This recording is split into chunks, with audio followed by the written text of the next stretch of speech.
Do you get it that you are vibrational beings? Sort of. When you walk into a room, do you know you observe it vibrationally? Even what you're seeing is a vibrational observation, because seeing is translation of vibration that you call sight. Hearing is translation of vibration that you call sound. You're just so good at it that you say, oh, I don't translate vibrationally. I just see, I just hear, I just smell, taste, and touch. And we say, but all of that is vibrational interpretation. But even more, when you walk into a room, you are privy to the vibrational content of that room. And when you are privy to the vibrational content, depending upon where you are vibrating, if you've been worried, you're privy to that. If you've been elated, you're privy to that. In other words, depending upon where you've set your tuner, you will then begin to receive in this very fabulous leading edge interpretation of vibration. You'll begin to know right away where your vibrational set point is. Someone said to us recently, and a person or two has had a conversation with Esther recently, and the conversation says, I'm obsessed with this. I'm obsessed with this. I'm obsessed with this problem in my life, or I'm obsessed with this activity that I enjoy. I'm obsessed with it. Now think about what that means. Obsessed just means you thought about it, which activated the vibration of it.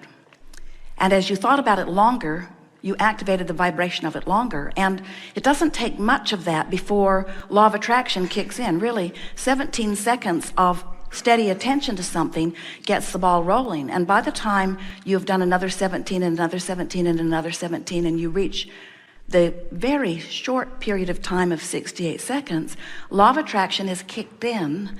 You've got an activated vibration, and evidence of that vibration will begin to show up. Now, if you do this on purpose, you will teach yourself how well you're doing at holding a thought without distracting yourself from it, and you will show yourself how responsive law of attraction is to that thought. So what do you think about finding a thought that you know would be helpful to you and turning it into an obsession? Why let the things that just show themselves to you, why let CNN make it your obsession? Why let the forum that you're tuning into make it your obsession? Why does somebody else get to choose what you're interested in? Here's the thing that we want you to know.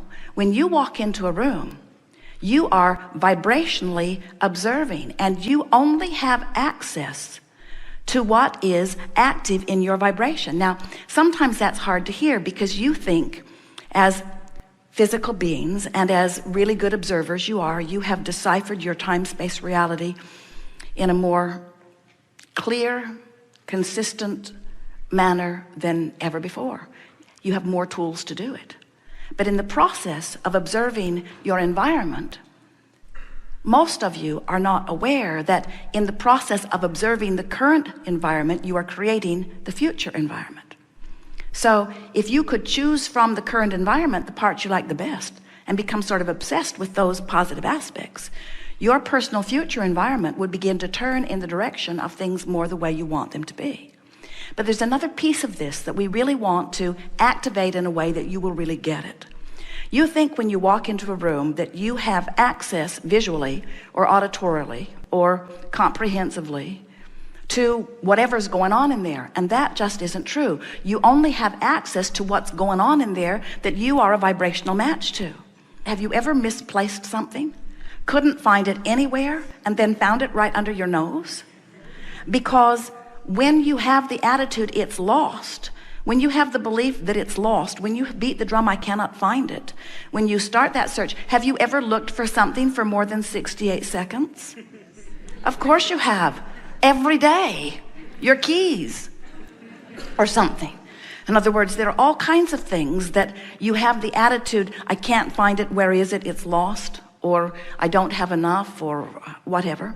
So when you think about something that you've been looking for that you can't find, and then it shows up and you're sure that someone snuck in and put it there, you had it, didn't you? You had it, you were holding it away from me.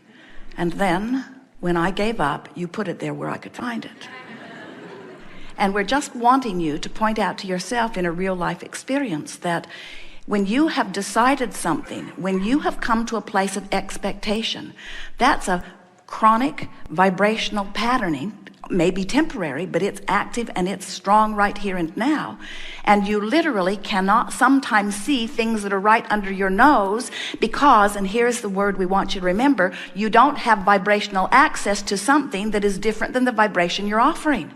You just don't. Even something as simple as seeing with your own eyes. Esther looked for a gold pen for weeks and weeks and weeks and weeks. Talk about a chronic obsession.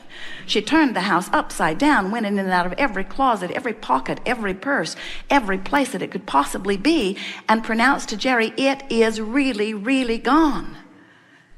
And then a month later, looking for something else, she found it.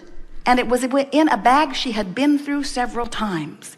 But the universe, not maliciously, vibrationally accurately, carefully guided her tender little fingers around the very thing that she was looking for because she was sure it was lost. And you cannot find something that you believe is lost. You don't have vibrational access to it, you see. And so what we are getting at here is you are vibrational creators. And when you get the hang of being a vibrational creator and you care about tuning your vibration, becoming obsessed, activating chronically, which just means give enough attention to it that it's really active in your vibration, the universe must show you the evidence of what's active in your vibration, and always is. In fact, that's a good way to know what's active in your vibration. You're living it. But that's the part that trips you up. It's active in your vibration, so you're living it, and now you're living it, you're observing it. And now you're observing it, you keep it active in your vibration, and now it's active in your vibration, you're living it. And now that you're living it, you're observing it. Now you're observing it, you're keeping it active in your vibration. And now it's active in your vibration. Law of attraction is bringing you more of it, and as you see more of it, observe it, you keep it active in your vibration, and then you pronounce, this is reality. And we say, of course it is. That's how reality is created. But when you decide that you will no longer be a regurgitator of what is, that you will be a selective sifter of the aspects of what is that thrill you, and that you would turn your attention toward the things that life has caused you to create, then you're off and rolling in a deliberate and satisfying way.